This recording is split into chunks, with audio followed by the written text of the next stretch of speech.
Hello and welcome to Young Minds Career Institute. Hope all you guys are doing well. So आज के lecture में हम बात करने वाले हैं सिटेशियंस यानी डॉल्फिन या वेल्स के अंदर एकोलोकेशन के बारे में। समझेंगे कि जो डॉल्फिन और वेल्स होते हैं किस तरीके से अपने साउंड का यूज करके वो बेसिकली अपने प्रे की लोकेशंस को आइडेंटिफाई करते हैं, रॉक्स की लोकेशन को आइडेंटिफाई करते हैं, प्रे के बारे में उनसे इंफॉर्मेशन को गैदर करते हैं। इन सभी चीजों को हम आज के लेक्चर में डिस्कस करने वाले हैं। तो चलिए फिर स्टार्ट करते हैं आज का मेन टॉपिक। लेकिन उससे पहले अगर आप चैनल पर नए हैं और अब तक चैनल को सब्सक्राइब नहीं किया है तो आई अर्ज की चैनल को सब्सक्राइब कर लीजिए, अपने दोस्तों से शेयर कर लीजिए। तो चलिए फिर स्टार्ट करते हैं और समझते हैं आज का मेन टॉपिक और समझते हैं एकोलोकेशन के बारे में। लेकिन उससे पहले अगर आप हमारे एप्लीकेशन पर जाएंगे तो आपको सारे लेक्चर टॉपिक वाइज बेसिस पे अवेलेबल हो जाएंगे। तो एक बार जाके आप इसको एप्लीकेशन पर चेकआउट कर सकते हैं। एप्लीकेशन का लिंक आपको डिस्क्रिप्शन में मिल जाएगा। कोर्स रिलेटेड अगर आपको कुछ ज्यादा जानकारी की जरूरत है तो आप डायरेक्टली मेरे व्हाट्सएप पर भी कनेक्ट कर सकते हैं, उसका लिंक भी आपको डिस्क्रिप्शन में मिल जाएगा। तो चलिए फिर स्टार्ट करते हैं और समझते हैं एकोलोकेशन क्या होता है। अगर हम एकोलोकेशन के बारे में बात करें तो एको वर्ड, यहाँ पर जो एकोलोकेशन है वो दो वर्ड से मिलकर बना हुआ है, जिसमें से एक वर्ड है आपका एको। ठीक है, एको का मतलब होता है रिटर्निंग साउंड। रिटर्निंग साउंड का मतलब क्या है, जैसे सपोज करो कि आप एक खाली रूम में हो, ठीक है, यानी रूम टोटली खाली है, कोई भी सामान नहीं है उसके अंदर। ठीक है, तो जब आप वहां पे कुछ भी साउंड प्रोड्यूस करते हो, जैसे आपने कुछ भी बोला, ठीक है, जैसे सपोज करो मैंने एको ही बोला, तो वो जो एको है वही साउंड क्या होगा कि जितने भी वॉल्स है उनसे टकरा के वापस आपको सुनाई देना स्टार्ट करेगा। ठीक है, तो जब एक बार साउंड जाता है किसी सरफेस से टकरा के, जब वो वापस आता है तो इसको हम बोलते हैं एको। ठीक है, तो यहां पर बेसिकली क्या होगा, जितने भी डॉल्फिन्स हैं या फिर अगर हम वेल्स की बात करें तो वेल्स क्या करता है, एक साउंड को छोड़ता है। अब वो साउंड क्या करता है, किसी सरफेस से या किसी प्रे से जाके टकराता है और टकरा के जब वापस आता है उस रिटर्निंग साउंड का यूज करके बेसिकली जो डॉल्फिन है या जो वेल है वो बेसिकली प्रे की जो लोकेशन है, उसका साइज कितना बड़ा है, मूविंग है, स्टिल है, रॉक है आगे या फिर कोई मछली है, इन सभी चीजों को आइडेंटिफाई करने का जो ये प्रोसेस है इसी को हम एकोलोकेशन बोलते हैं। ठीक है, सो एकोलोकेशन क्या होगा कि यहां पर रिटर्निंग साउंड का यूज करके हम क्या कर रहे हैं, प्रे का या रॉक का या प्रे से रिलेटेड जितने भी इंफॉर्मेशन है उन सभी चीजों को गैदर करते हैं। ठीक है, सो एक सिंपल टर्म में अगर हम एकोलोकेशन को समझाएं तो एकोलोकेशन बेसिकली क्या है, एक बायोसोनार है। ठीक है, बायोसोनार में क्या होता है, सोनार बेसिकली एक ऐसा मशीन है जहां पर हम क्या करते हैं कि सिंपल सा एक सिग्नल छोड़ते हैं, वो सिग्नल क्या है, किसी भी पर्टिकुलर सरफेस से टकराएगा और टकरा के वापस आ जाएगा। ठीक है, तो जब वो टकरा के वापस आता है तो इससे हमें पता चलता है कि जो जिस चीज से टकरा के आया है वो कितनी दूरी पर है। ठीक है, तो उसकी जो लोकेशन है उसको फाइंड करने के लिए बेसिकली हम यहाँ पर क्या है, सोनार का यूज करते हैं। तो यहाँ पर बेसिकली जो आपके डॉल्फिन्स है या जो वेल्स हैं उनके पास से नेचुरली अकरिंग है, यानी उनके पास ये नेचुरली प्रेजेंट होता है, इसलिए इसको हम क्या बोल रहे हैं कि एक बायोसोनार सिस्टम है। ठीक है, सो आई होप आपको ये जो टर्म है अच्छे से समझ में आ गया होगा। अगर फिर भी कोई डाउट बन रहा है, कोई ऐसा पॉइंट है जो समझ में नहीं आया तो आप कमेंट करके पूछ सकते हैं। ठीक है, तो सबसे पहले हम क्या करेंगे, इन छोटे पॉइंट को पहले पीपीटी की मदद से समझ लेंगे, देन उसके बाद पूरा का पूरा ये जो प्रोसेस है उसको अच्छे से डिटेल करेंगे, देन उसको फिर दोबारा से पीपीटी की मदद समझ लेंगे, फिर से क्या होगा, सारी चीजें आपको बहुत अच्छे से क्लियर हो जाएगी। ठीक है, तो चलिए फिर समझते हैं कि बेसिकली एकोलोकेशन क्या होता है। सो एकोलोकेशन एक हाईली स्पेशलाइज्ड प्रोसेस है, या इसको आप बोल सकते हो कि एक बायोलॉजिकल सोनार सिस्टम है। ठीक है, सोनार वर्ड का मतलब आपको मैंने बता ही दिया कि यहां पर क्या होता है, सोनार कुछ इस तरीके का डिवाइस होता है जहां पर साउंड वेव्स को छोड़ने के लिए पहले यहां पर एक ट्रांसमीटर होता है, ध्यान रखना है, एक ट्रांसमीटर होता है। ट्रांसमीटर का काम क्या होता है, सिग्नल को छोड़ना, फिर वो किसी चीज से टकरा के जब वापस आएगा तो दोबारा एक रिसीवर भी होना चाहिए सिग्नल को, आते हुए सिग्नल को दोबारा से रिसीव करने के लिए। तो बेसिकली इस पूरे प्रोसेस को हम बायोसोनार बोलते हैं। ठीक है, सो यहां पर ये ऑलरेडी एक बायोलॉजिकल सिस्टम में ये पूरा एक्टिविटी प्रेजेंट है, इसलिए इसको हम क्या बोल सकते हैं, बायोलॉजिकल सोनार सिस्टम बोल सकते हैं। ये चीज आपको याद रखना है। और ये बेसिकली क्या है, सिटेशियंस के अंदर देखने को मिलता है, स्पेशली अगर बात करें तो ओडेंटोसीटी के अंदर ये आपको ये देखने को मिल जाएगा। ओडेंटोसीटी का मतलब क्या है, टूथेड वेल, यानी जितने भी टूथ वेल होते हैं, जिनके पास दांत होते हैं, उन वेल्स के अंदर ये आपको आसानी से देखने को मिल जाते हैं। उसके अलावा बात करें डॉल्फिन्स हो गया, पोर्पोइज हो गया, स्पर्म वेल्स हो गया, बिग्ड वेल्स हो गया,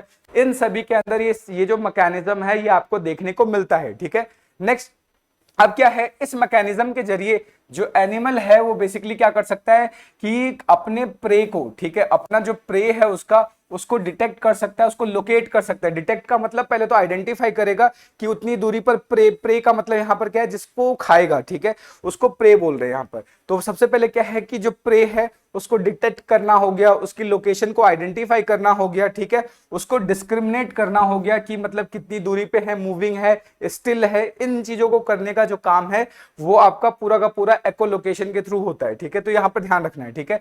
सो यहाँ पर क्या है, साउंड को प्रोड्यूस किया जाता है, और जो साउंड को प्रोड्यूस करके जब साउंड उससे टकराएगा और उसके बाद वो जब टकरा के जब साउंड वापस आता है तो उस रिटर्निंग साउंड को एनालाइज करके, उस एको को एनालाइज करके बेसिकली क्या है ये चीजें की जाती हैं, ठीक है। सो अभी तक हमने सिंपल इतना पढ़ा कि एको-लोकेशन एक ऐसा प्रोसेस है जहां पर जो वेल या डॉल्फिन्स है वो एक साउंड को प्रोड्यूस करते हैं, वो साउंड किसी भी प्रे से जाके टकराएगा, टकरा के जब वापस आएगा यानी जो रिटर्निंग साउंड है, उस रिटर्निंग साउंड को एनालाइज करके ये क्या करते हैं, प्रे की पोजीशन को डिटेक्ट कर सकते हैं, उसको लोकेट कर सकते हैं, उसको डिस्क्रिमिनेट कर सकते हैं, ठीक है। तो ये सारा प्रोसेस किसका होता है, एको-लोकेशन का होता है, ठीक है। सो आई होप आपको ये जो पहला जो स्लाइड है वो अच्छे से समझ में आ गया होगा। अगर फिर भी कोई डाउट बन रहा है, कोई पॉइंट है जो समझ में नहीं आया, तो आप कमेंट करके पूछ सकते हैं, ठीक है। नेक्स्ट अब बात करते हैं कि ये जो एको-लोकेशन है इसका बेसिक प्रिंसिपल क्या है।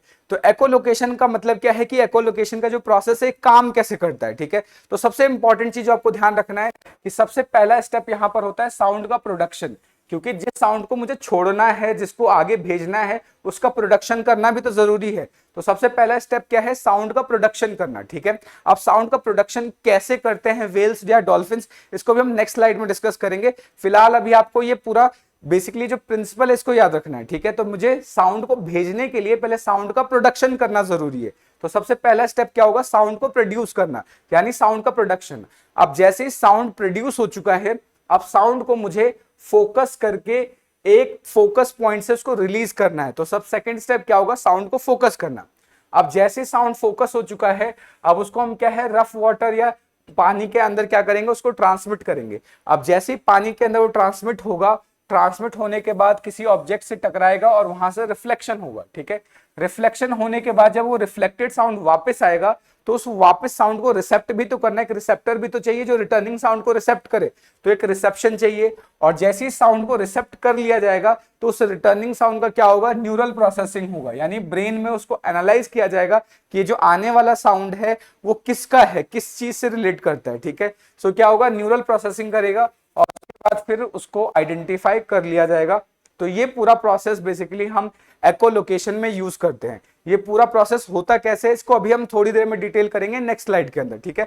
फिलहाल के तौर पे भी आपको ध्यान रखना है, यानी अगर मुझे एको-लोकेशन के थ्रू किसी चीज को आइडेंटिफाई करना है तो उसका बेसिक प्रिंसिपल क्या होगा कि पहले मुझे साउंड को प्रोड्यूस करना होगा, प्रोड्यूस करने के बाद उसको फोकस करके वाटर के अंदर ट्रांसमिट करना होगा, फिर वो किसी चीज से टकरा के वापस आएगा तो उसको रिसेप्ट करना होगा, रिसेप्ट करने के बाद न्यूरल प्रोसेसिंग करनी पड़ेगी, तब जाके मैं उसको आइडेंटिफाई कर सकता हूं, ठीक है। तो ये पूरा का पूरा प्रिंसिपल यहाँ पे इन्वॉल्व होता है आइडेंटिफिकेशन में, ठीक है। सो आई होप आपको यहाँ तक की जो चीज है अच्छे से समझ में आ रही होंगी। कोई भी ऐसा पॉइंट है जो समझ में नहीं आ रहा, आप डायरेक्टली कमेंट करके पूछ सकते हैं, ठीक है। नेक्स्ट यहाँ पे अगर हम बात करें जो सिटेशियन है, जब वो साउंड इमिट करता है, ठीक है, तो यहाँ पे जो साउंड है वो अल्ट्रासोनिक रेंज में चला जाता है। और सबसे इंपॉर्टेंट चीज आपको ध्यान रखना है, एको-लोकेशन के लिए जो ये साउंड प्रोड्यूस करते हैं उन साउंड को यहां पर क्लिक बोला जाता है, ठीक है। यहां पर ध्यान रखना है कि जो सिटेशियंस है यानी जो डॉल्फिन है चाहे वेल है, बेसिकली एको-लोकेशन के लिए जो भी ये यहां पर साउंड प्रोड्यूस करेंगे उस साउंड को हम यहां पर क्लिक बोलते हैं, ठीक है। तो ये चीज हमें इसके बारे में याद रखना है। उसके अलावा क्या होगा कि जब ये क्लिक, यानी क्लिक का मतलब साउंड, किसी ऑब्जेक्ट से टकराते हैं, ठीक है, तो उसके बाद क्या होगा, टकराने के बाद उसकी एनर्जी कुछ लॉस्ट हो जाती है और जो कुछ एनर्जी है वो रिफ्लेक्ट बैक हो जाती है, ठीक है। और जब वो साउंड रिफ्लेक्ट बैक होती है उसी को हम क्या बोलते हैं, एको बोलते हैं, ठीक है। ये चीज हमें याद रखना है। उसके अलावा क्या है, जो एनिमल है इस रिटर्निंग साउंड यानी जो ये एको आ रहा है इसी को वो क्या करता है, एनालाइज करता है, और एनालाइज करने के बाद वो क्या है, ऑब्जेक्ट के बारे में जो इंफॉर्मेशन है उसको गैदर करता है उस रिटर्निंग साउंड की मदद से। बेसिकली यहां पर हो क्या रहा है, एको-लोकेशन का सिंपली मतलब है कि रिटर्निंग साउंड वेव की का यूज करके उसको एनालाइज करके सारी चीजों को गैदर करना, सारे इंफॉर्मेशन को कलेक्ट करने का काम करना होता है, ठीक है। तो ये चीज हमें इसके बारे में याद रखना है। सो आई होप आपको ये जो स्लाइड है ये भी अच्छे से समझ में आ गया होगा। और एक चीज आपको और ध्यान रखना है, मेरे पास बहुत सारे कमेंट्स आते हैं कि ये लेक्चर का पीडीएफ कहाँ से डाउनलोड करें। तो मैंने आपको बता रखा है कि मेरे एप्लीकेशन पे आपको एप्लीकेशन डाउनलोड करना पड़ेगा और एप्लीकेशन के अंदर आपको ये फ्री कंटेंट सेक्शन के अंदर फ्री ऑफ कॉस्ट मिल जाएगा। इसके लिए आपको कोई भी चार्जेस पे करने नहीं होते हैं, बस आपको एप्लीकेशन डाउनलोड करना होता है, ठीक है। तो उसके अंदर आपको ये सारे लेक्चर के पीडीएफ आपको वहीं पे अवेलेबल हो जाएंगे फ्री ऑफ कॉस्ट। तो आप क्या है डायरेक्टली एप्लीकेशन डाउनलोड कर लीजिए, एप्लीकेशन का लिंक आपको डिस्क्रिप्शन में मिल जाएगा। तो वहीं पर सारे के सारे पीडीएफ मैं उसको वहीं पे मर्ज कर देता हूं, वहीं पे सारी चीजें फ्री कंटेंट सेक्शन वाले में मैं ऐड कर देता हूं, तो वहां से आप इसको डाउनलोड कर सकते हैं, ठीक है। तो चलिए फिर अब आगे बात करते हैं। अब यहां पर ये जो डायग्राम है, इस डायग्राम की मदद से हम समझेंगे कि किस तरीके से सिटेशंस के अंदर यानी डॉल्फिन या वेल के अंदर किस तरीके से एकोलोकेशन का जो प्रोसेस है वो पूरा का पूरा फंक्शन होता है, ठीक है। तो इसको प्लीज थोड़ा ध्यान से समझेंगे, देन उसके बाद बाकी जितनी चीजें अभी हम यहाँ पे समझेंगे उनको ही पीपीटी की मदद से एक बार भी समझ लेंगे, ठीक है। बट मेन हमें इस डायग्राम को अच्छे से समझना होगा, ठीक है। सो होता कैसे है एकोलोकेशन उसको समझते हैं, ठीक है। तो जनरली जो आपके डॉल्फिन्स होते हैं या फिर अगर हम वेल्स की बात करते हैं, ठीक है, तो उनका जो रेस्पिरेटरी सिस्टम है, ध्यान रखना है, स्टेप बाय स्टेप हमें समझना है। तो जो उनका रेस्पिरेटरी सिस्टम होता है, ठीक है, तो रेस्पिरेटरी सिस्टम में जब एक्सपिरेशन का प्रोसेस चालू होता है, ठीक है, ध्यान रखना है, रेस्पिरेटरी सिस्टम में कौन सा प्रोसेस स्टार्ट होगा, एक्सपिरेशन का। एक्सपिरेशन का, एक्सपिरेशन का मतलब क्या है कि जो डॉल्फिन है अपने अंदर जो उसका एयर है उसको बाहर निकालना चाहती है, यानी जो डीऑक्सीजनेटेड जो बेसिकली जो कार्बन डाइऑक्साइड बन रहा है उसको बाहर निकालना चाहती है। तो ड्यूरिंग एक्सपिरेशन का जो प्रोसेस है उस कंडीशन में ही ये एकोलोकेशन का प्रोसेस होता है। कैसे होता है उसको अभी समझ लेते हैं, ठीक है। तो होगा क्या कि जैसे ही एक्सपिरेशन का प्रोसेस स्टार्ट होता है, ठीक है, सो होगा क्या कि जो आपका डॉल्फिन है उसके जो लंग्स में जो एयर है वो लंग से एयर को बाहर निकालना है, ठीक है। इंस्पिरेशन में एयर के अंदर लंग्स जाता है, लेकिन एक्सपिरेशन में क्या होगा कि जो लंग्स के अंदर जो एयर है उसको बाहर निकाला जाता है, ठीक है। सो लंग्स के अंदर जो एयर है उसको बाहर निकाला जाएगा। तो लंग से एयर कहां जाएगा, ट्रैकिया में, ट्रैकिया में जाएगा। ट्रैकिया के बाद क्या होगा, लैरिंग्स के अंदर जाएगा। अब एक चीज जो आपको ध्यान रखना है कि यहां पर ये जो सिटेशियंस है यानी डॉल्फिन और वेल्स के अंदर जो साउंड का प्रोडक्शन होता है वो लैरिंग्स से नहीं होता। बहुत इंपॉर्टेंट है यहां पर, ठीक है, क्योंकि यहां पर बच्चे बहुत ज्यादा कंफ्यूज होते हैं। तो ध्यान रखना है कि एकोलोकेशन के लिए जो साउंड की जरूरत पड़ती है वो लैरिंग्स प्रोड्यूस नहीं करता, ठीक है। सो यहां ध्यान रखना है, no production of sound, no production of sound, यानी लैरिंग साउंड का प्रोडक्शन नहीं करेगा। बहुत इंपॉर्टेंट चीज है, ये चीज आपको ध्यान रखना है, ठीक है। अब होगा क्या कि लैरिंग्स में एयर आ रहा है, ध्यान रखना है, यहां पर हम एयर की बात कर रहे हैं। एयर का यहां पे पैसेज है, लंग से एयर को निकाला गया, ट्रैकिया में आया, ट्रैकिया के बाद जो एयर है वो लैरिंग्स में गया। लैरिंग्स कोई साउंड प्रोड्यूस नहीं करता। लैरिंग्स के बाद जो एयर है उसको भेजा जाता है आपको नेजल पैसेज में, नेजल पैसेज में भेजा जाता है। नेजल पैसेज के बाद जब ऊपर की तरफ जब जाता है तो यहां पर एक होता है नेजल कॉम्प्लेक्स, नेजल कॉम्प्लेक्स, और इसी नेजल कॉम्प्लेक्स के अंदर एक स्पेशल स्ट्रक्चर प्रेजेंट होता है जिसको हम बोलते हैं फोनिक लिप, इसको बोलते हैं फोनिक लिप। अब ये जो फोनिक लिप है वो इस तरीके से डिजाइंड होता है कि ये पानी के अंदर ये जो रिटर्निंग एयर है, ये जो रिटर्निंग एयर है, इसी रिटर्निंग एयर से ये जो फोनिक लिप है, फोनिक लिप वाइब्रेट होता है, ठीक है। फोनिक लिप क्या करेगा, वाइब्रेट करेगा। ध्यान रखना है आपको कि ये जो फोनिक लिप है ये क्या करता है, वाइब्रेट करता है, ये वाइब्रेट करेगा और यहीं से साउंड प्रोड्यूस होता है। ध्यान रखना है, यहीं से क्या होगा, साउंड प्रोड्यूस। तो ध्यान रखना है कि एकोलोकेशन के लिए सिटेशियंस के अंदर जो साउंड बनता है वो साउंड कहां से बनता है, फोनिक लिप से बनता है, ठीक है। तो यहां पर ध्यान देंगे, यहां पर ये जो स्ट्रक्चर है इस तरीके से, यहां पर ये जो स्ट्रक्चर आप देख रहे हो यहीं पे प्रेजेंट होता है आपका फोनिक लिप, ठीक है। ये जो फोनिक लिप है इसके अंदर जब एयर जाता है प्रेशराइज्ड एयर जाता है, बिकॉज यहां से जो एयर आ रहा है बहुत प्रेशर के साथ जा रहा है, ठीक है। तो जब प्रेशराइज्ड एयर फोनिक लिप से पास आउट होता है तो फोनिक लिप को वाइब्रेट किया जाता है, वाइब्रेशंस की वजह से यहां पर क्या होता है, साउंड प्रोड्यूस होता है, ठीक है। अब यही जो साउंड यहां पे फोनिक लिप में प्रोड्यूस होगा, यही साउंड यूज किया जाएगा एकोलोकेशन के लिए, ठीक है। अब ये कैसे किया जाएगा, तो ध्यान रखेंगे, फोनिक लिप में साउंड प्रोड्यूस हो गया तो पहला स्टेप प्रिंसिपल का याद करो कि सबसे पहला बेसिक स्टेप क्या था, साउंड का प्रोडक्शन करना। तो साउंड का प्रोडक्शन हमने फोनिक लिप में कर दिया। अब क्या है, वो जो साउंड प्रोड्यूस हुआ है उसको फोकस करना है, ठीक है। तो साउंड को फोकस करने के लिए क्या होता है, अगर हम यहां पर डायग्राम को ध्यान से देखें तो ये जो आपका डॉल्फिन है ये इसका एंटीरियर हेड का पार्ट है, ठीक है। तो ये इस एंटीरियर हेड में यहां पर फैटी टिश्यूज का या फैटी स्ट्रक्चर्स प्रेजेंट होता है जिसको हम मेलोन बोलते हैं, ठीक है। मेलोन का काम होता है कि वो जो फोनिक लिप में जो साउंड प्रोड्यूस हुआ है उस साउंड को ये बेसिकली क्या करता है, फोकस करता है और फोकस करके इस तरीके से आगे की तरफ भेज देता है, ठीक है। सो ध्यान रखना है। तो सेकंड स्टेप क्या था, साउंड की फोकसिंग करना। तो फोकसिंग करने का काम कौन करता है, मेलन करता है, ठीक है। तो ये जो मेलन है, ये मेलन बेसिकली क्या करेगा, साउंड को फोकस करेगा और फोकस करके उसको आगे ट्रांसमिट कर देता है। फिर नेक्स्ट क्या होगा, पानी में इसका ट्रांसमिशन होना। अब ये पानी में ट्रांसमिट हो गया साउंड। अब जैसे साउंड में मतलब पानी में ये ट्रांसमिट होगा, होने के बाद जैसे ही इसके सामने कोई प्रे आता है, तो सपोज करो ये आपका प्रे है, ठीक है। तो जैसे कोई प्रे आया, प्रे से टकराएगा, टकराने के बाद कुछ एनर्जी क्या है यहां पर यूटिलाइज हो जाएगी, खर्च हो जाएगी। उसके बाद यहां से साउंड क्या होगा, रिटर्न होना स्टार्ट होगा, ठीक है। अभी जो रिटर्निंग साउंड है, ठीक है, इस रिटर्निंग साउंड को ये जो लोअर जॉ है इसका, ये जो आप देख रहे हैं लोअर जॉ से यहां पर रिसेप्ट किया जाएगा। लोअर जॉ से सिग्नल बेसिकली जो रिटर्निंग साउंड है वो नीचे की तरफ आना स्टार्ट करेगा और आने के बाद यहां पर आप देखेंगे कि यहां पर भी बेसिकली एक आपका फैटी टिश्यू स्ट्रक्चर प्रेजेंट होता है जिसकी मदद से जो ये रिटर्निंग साउंड वेव है उसको भेज दिया जाता है मिडिल ईयर में। और मिडिल ईयर के बाद ध्यान रखना है कि ये आपका लोअर जॉ हो गया, ये आपका लोअर जॉ हो गया। लोअर जॉ के बाद भेजा जाता है साउंड को मिडिल ईयर के अंदर और मिडिल ईयर के बाद साउंड को भेजा जाता है इनर ईयर, ठीक है। और इनर ईयर के अंदर ही एक स्पेशल स्ट्रक्चर प्रेजेंट होता है जिसको हम बोलते हैं कॉक्लिया, ठीक है। अब कॉक्लिया के अंदर बेसिकली क्या होता है, वो कॉक्लिया के अंदर बेसिकली हेयर लाइक स्ट्रक्चर्स होते हैं जो कि वाइब्रेट करते हैं, ठीक है। तो वहां पर ये जो मैकेनिकल वाइब्रेशन है, उस मैकेनिकल वाइब्रेशन को कॉक्लिया क्या करता है, इलेक्ट्रिकल सिग्नल्स में कन्वर्ट करता है। और इलेक्ट्रिकल सिग्नल्स में कन्वर्ट करने के बाद यहां से जो कॉक्लिया से जो इलेक्ट्रिकल सिग्नल है वो ऑडिटरी नर्व के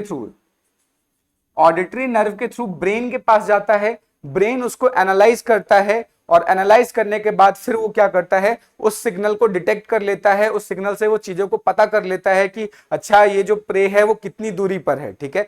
तो इस तरीके से पूरा का पूरा जो एकोलोकेशन का जो प्रोसेस है सिटेशियंस के अंदर वो कंप्लीट होता है, ठीक है। सो आई होप आपको ये सारी चीजें अच्छे से समझ में आ गई होंगी। अगर फिर भी कोई डाउट बन रहा है, कोई सजेशन है तो आप कमेंट करके पूछ सकते हैं, ठीक है। पहले मैं क्या करता हूं, एक बार फिर से इस चीज को रिवाइज करवा देता हूं सो दैट कि सारी चीजें क्लियर हो जाए। उसके बाद ये सारी चीजें हमने पीपीटी में मेंशन कर रखी है तो इसको पीपीटी से भी एक बार समझ लेंगे, ठीक है। सो होता कैसे समझेंगे, ठीक है। सो यहां पर बेसिकली बेसिक प्रिंसिपल हमें याद रखना है कि सबसे पहले साउंड को प्रोड्यूस करवाना है, ठीक है। साउंड का प्रोडक्शन कैसे होता है, तो साउंड का प्रोडक्शन करने के लिए रेस्पिरेटरी सिस्टम इन्वॉल्व होता है और रेस्पिरेटरी सिस्टम में भी बेसिकली एक्सपिरेशन के समय ये पूरा प्रोसेस चल रहा होता है। तो एक्सपिरेशन के समय में जो लंग्स के अंदर जो एयर पहले से प्रेजेंट है उसको बाहर निकाला जाता है। तो लंग से निकलने वाला जो एयर है ट्रैकिया में जाएगा, फिर लैरिंग्स में जाएगा। ध्यान रखना है यहाँ पे लैरिंग्स साउंड प्रोड्यूस नहीं करता।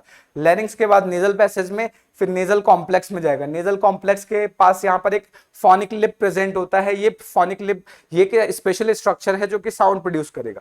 तो यहाँ पे वाइब्रेशन होगा, साउंड प्रोड्यूस होगा। अब साउंड तो प्रोड्यूस हो गया। अब सेकंड स्टेप क्या था, साउंड को फोकस करना। साउंड को फोकस करने के लिए यहाँ पर क्या होता है, fatty tissue like structure, fatty tissue का जैसे कुछ स्ट्रक्चर प्रेजेंट होता है जिसको हम क्या बोलते हैं, यहाँ पे मेलन बोलते हैं। मेलन का काम होता है साउंड को फोकस करने का।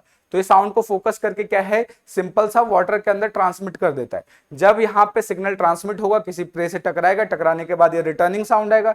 रिटर्निंग साउंड को इंटरनल ये जो इनर जॉ है या लोअर जॉ है लोअर जॉ के थ्रू रिसेप्ट किया जाएगा। रिसेप्ट करने के बाद लोअर जॉ से सिग्नल को मिडिल ईयर में भेजा जाता है। मिडिल ईयर से जो सिग्नल है उसको इनर ईयर, इनर ईयर के अंदर कॉक्लिया प्रेजेंट होता है। कॉक्लिया क्या करता है, इस मैकेनिकल सिग्नल को इलेक्ट्रिकल सिग्नल में कन्वर्ट करता है और उसको सिग्नल्स कन्वर्ट करने के बाद ऑडिटरी नर्व की मदद से ब्रेन में भेज दिया जाता है। ब्रेन क्या करता है, उस इलेक्ट्रिकल सिग्नल को एनालाइज करता है और एनालाइज करने के बाद उसकी लोकेशन को, उसकी पोजीशन को, उसके बेसिकली मूवमेंट को, इन सारी चीजों को वो आसानी से आइडेंटिफाई कर लेता है। ठीक है, तो इस तरीके से पूरा का पूरा एकोलोकेशन सिटेशियंस के अंदर कंप्लीट होता है। ठीक है, सो आई होप आपको जो पूरा स्ट्रक्चर है बहुत अच्छे से समझ में आ गया होगा। अगर किसी भी पॉइंट पे कोई भी डाउट बन रहा है तो आप कमेंट करके पूछ सकते हैं। ठीक है, अगर आपको किसी स्पेसिफिक टॉपिक के ऊपर कोई वीडियो चाहिए तो आप डायरेक्टली मुझे कमेंट कर सकते हैं। आपको मेरी वीडियोस कैसी लग रही हैं, वीडियोस के अंदर किस तरीके की इंप्रूवमेंट की रिक्वायरमेंट है, वो भी आप मुझे कमेंट करके बता सकते हैं। ठीक है, तो चलिए अब इन सारी चीजों को हम क्या करते हैं, एक बार पीपीटी की मदद से भी समझ लेते हैं। आप डायरेक्टली इस पीपीटी को मेरे एप्लीकेशन से डाउनलोड कर लीजिए और वहां से इसको डायरेक्टली आप याद कर सकते हैं। इतनी सारी चीजें लिखने की जरूरत नहीं है, सिंपल पीडीएफ डाउनलोड कीजिए और वहां से इसको फटाफट पढ़ना स्टार्ट कीजिए। अब इस सिंपल सा इसको समझिए अच्छे से। ठीक है, तो सबसे पहले यही हमने लिखा है कि जो ओडेंटोसिटी होते हैं, ठीक है, यानी टूथ व्हील की बात कर रहे हैं, तो जो आपके ओडेंटोसिटी होते हैं उसके अंदर जो एकोलोकेशन है वो जनरेट होता है primary at the nasal complex. ठीक है, ये चीज आपको ध्यान रखना है। यहाँ पर लैरिंग्स कोई भी काम नहीं करता, लैरिंग्स यहाँ पर साउंड प्रोडक्शन का काम नहीं करता, ये चीज हमें याद रखना है। ठीक है, उसके बाद जो एयर है जो रिसाइकिल्ड होता है रेस्पिरेटरी सिस्टम के थ्रू, अभी मैंने आपको बताया किस तरीके से रिसाइकिल्ड होता है, उसको क्या है नेजल पैसेज के थ्रू आपको नेजल कॉम्प्लेक्स में भेज दिया जाता है, वहां पर साउंड प्रोड्यूस किया जाता है और उसके लिए बेसिकली फोनिक लिप्स प्रेजेंट होगा। ये क्या है, साउंड के जनरेशन के लिए हेल्प होता है। ध्यान रखना है यहाँ पर जो साउंड जनरेट होगा उसको हम क्लिक्स बोलते हैं। ठीक है, ये मैंने आपको ऑलरेडी मेंशन कर दिया है। ठीक है, उसके अलावा क्या है, नेजल पैसेज है जिसके थ्रू बेसिकली एयर जाएगा। उसके अलावा क्या है, डॉर्सल बुर्सी, ये बेसिकली साउंड प्रोडक्शन और मैकेनिज्म के लिए रिस्पॉन्सिबल होता है, ये चीज हमें याद रखना है। नेक्स्ट मेलॉन की बात करें, मेलॉन बेसिकली क्या है, एक फैटी ऑर्गन है जिसका काम क्या होता है कि जो जो साउंड को ट्रांसमिट करेगा उसको फोकस करने का काम है, उसको शेप करने का काम होता है। ठीक है, ये चीज हमें इसके बारे में याद रखना है। ठीक है, नेक्स्ट अब बात करते हैं role of phonic lips. Phonic lips का रोल क्या है, तो फोनिक लिप्स अभी मैंने आपको बताया है कि जैसे प्रेशराइज्ड एयर फोनिक लिप्स से या नेजल कॉम्प्लेक्स की मदद से जब वहां पर जाता है तब वाइब्रेशंस होते हैं। ठीक है, अब इस वाइब्रेशंस की वजह से क्या होगा कि यहाँ पर एकॉस्टिक पल्सेस या साउंड का प्रोडक्शन होता है, ये चीज आपको याद रखना है। और यहाँ पर जो साउंड प्रोड्यूस होता है वो अल्ट्रासोनिक रेंज तक जाता है, ये चीज हमें अच्छे से याद रखना है कि जो साउंड होता है वो कौन सा रेंज का होता है, अल्ट्रासोनिक रेंज का होता है, ये चीज हमें याद रखना है। ठीक है, नेक्स्ट अगर हम बात करें कि यहाँ पर ये जो फोनिक लिप्स है इसकी एनाटॉमी इस तरीके से होती है कि ये डायरेक्टली आपके पानी के अंदर साउंड प्रोड्यूस करने के लिए होता है, ये चीज हमें याद रखना है। और ध्यान रखना है कि फोनिक लिप्स को हम वोकल कॉर्ड्स नहीं बोल सकते क्योंकि दोनों की एनाटॉमी में फर्क होता है, ये चीज हमें याद रखना है। क्योंकि अब ऐसा नहीं कि अब ये साउंड प्रोड्यूस कर रहा है यहाँ पर तो ये इसका वोकल कॉर्ड हो जाएगा, नहीं, ये चीज हमें याद रखना है। ठीक है, जैसे साउंड का प्रोडक्शन हो जाता है, होने के बाद क्या है, अब काम आता है फैटी टिश्यू जिसको हम मेलन बोल रहे हैं। ठीक है, ये जो आगे वाला स्ट्रक्चर आप देख रहे हो मेलन, ये मेलन का काम क्या होता है, साउंड को फोकस करना, उसको शेप देना। ठीक है, और ये फोरहेड पे प्रेजेंट होता है, इसका मेजर काम क्या है, साउंड को फोकस करना और जो भी आउटगोइंग साउंड है उसको अच्छे से फोकस करके शेप देना। ठीक है, उसके अलावा क्या है कि ये बेसिकली क्या है कि साउंड को ट्रांसमिशन में भी हेल्प करता है, ये चीज हमें याद रखना है। ठीक है, नेक्स्ट अगर हम बात करें जो मेलन है, इसलिए मेलन को इतने सारे काम कर रहा है, इसलिए मेलन को एकॉस्टिक लेंस बोला जा सकता है। ये इंपॉर्टेंट पॉइंट है, इसको हमें अच्छे से याद रखना है। ठीक है, सो जो आपका मेलन है उसको हम एकॉस्टिक लेंस भी बोल सकते हैं क्योंकि लेंस का काम क्या हो रहा है यहाँ पर कि वो कन्वर्ज कर रहा है, बेसिकली फोकस कर रहा है। ठीक है, इसलिए इसको हम एकॉस्टिक लेंस बोलते हैं, ये चीज हमें याद रखना है। उसके अलावा क्या है कि जो रिजल्टिंग साउंड है एकॉस्टिक लेंस के बाद या मेलन के बाद जो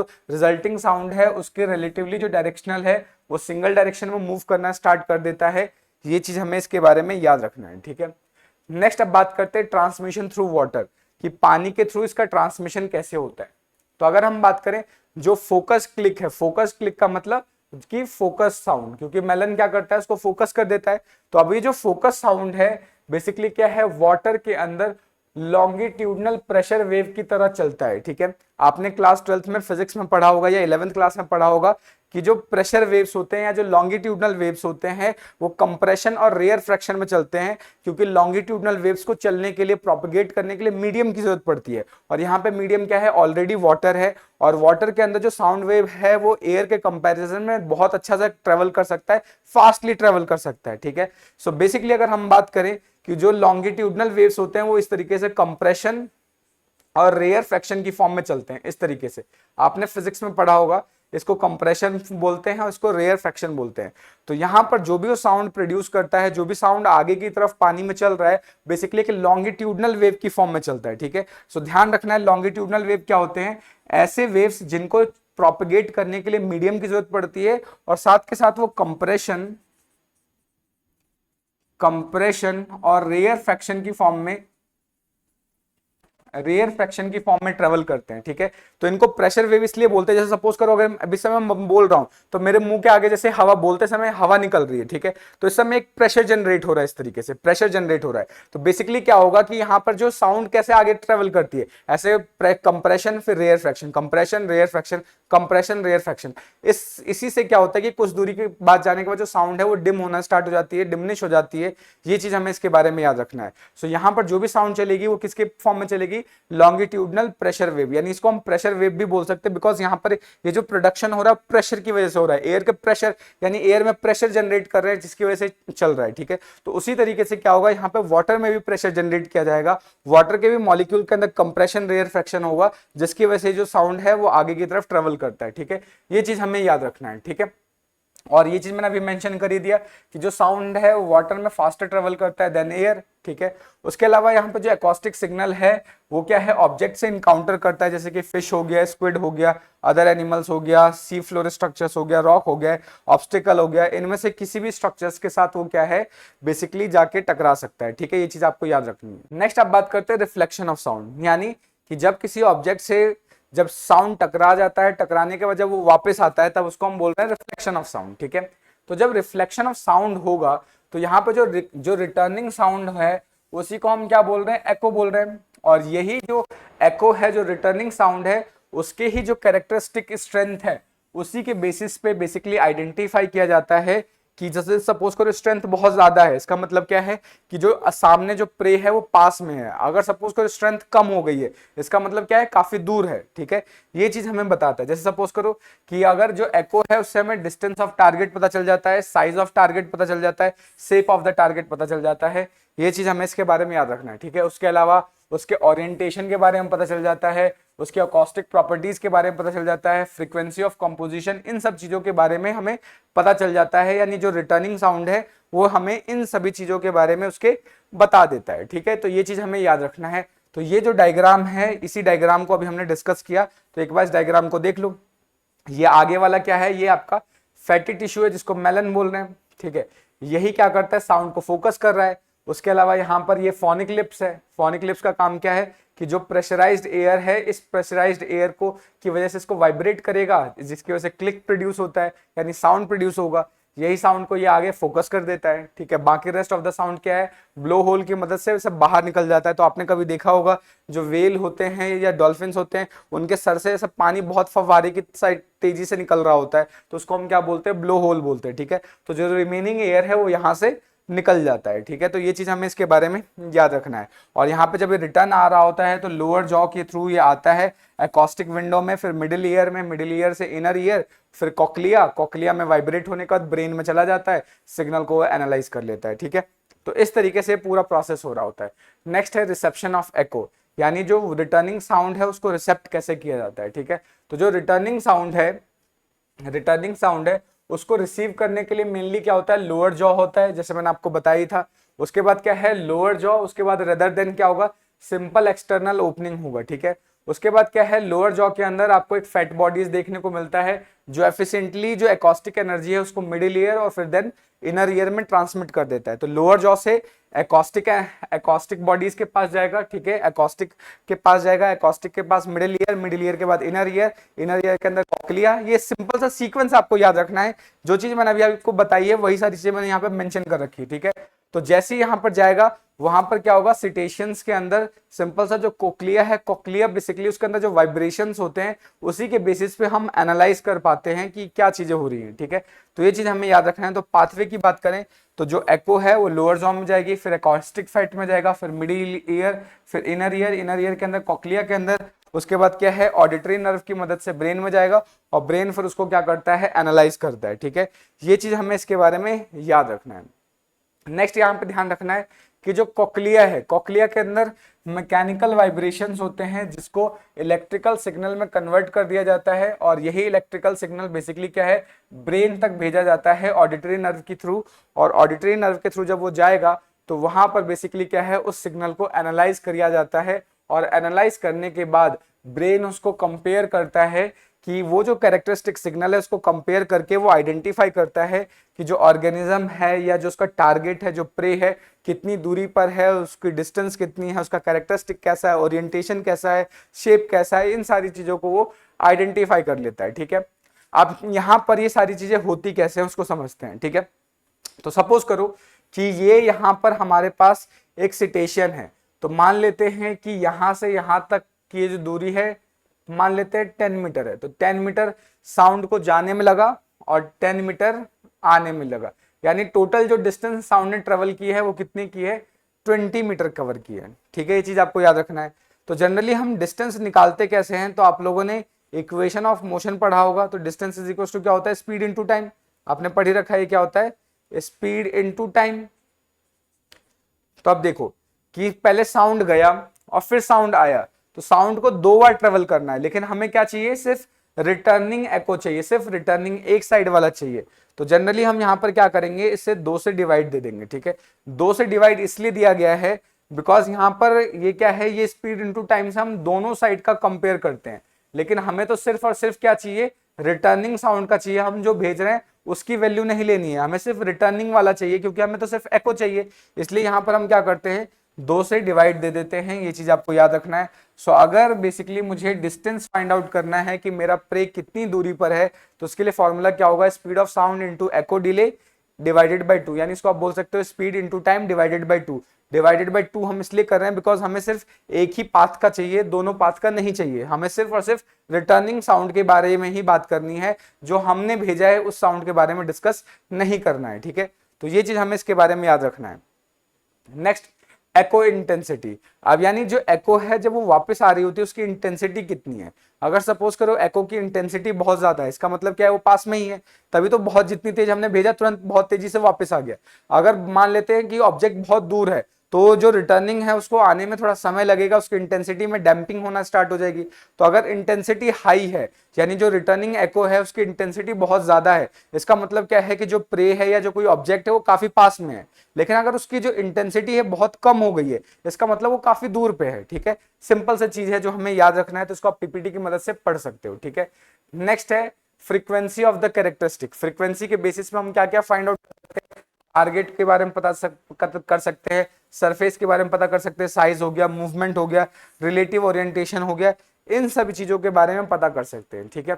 नेक्स्ट, ये चीजें आपको याद रखनी है, ये सारी चीजें आप सिंपल सा मैंने आपको बता ही दिया है, तो इसको हम क्या करेंगे, डायरेक्टली पीपीटी डाउनलोड करके, जो पीडीएफ डाउनलोड करके आप इसको आसानी से पता कर सकते हो, ठीक है। उसके अलावा क्या है, टारगेट आइडेंटिफिकेशन के अलावा डिस्टेंस हो गया, डायरेक्शन हो गया, उसके बाद बात करें तो रिलेटिव मूवमेंट हो गया, अप्रोक्सीमेट साइज हो गया, शेप हो गया, सरफेस कैरेक्टरिस्टिक हो गया, एकॉस्टिक प्रॉपर्टीज हो गया, पोटेंशियल प्रे आइडेंटिटी हो गया। ये इतनी सारी चीजें बेसिकली क्या है, एको लोकेशन की मदद से वो फाइंड आउट कर सकता है आपका जो सिटेशन या जो डॉल्फिन है, जो वेल है, इतनी सारी चीजें एको लोकेशन से वो फाइंड आउट कर सकता है, ठीक है।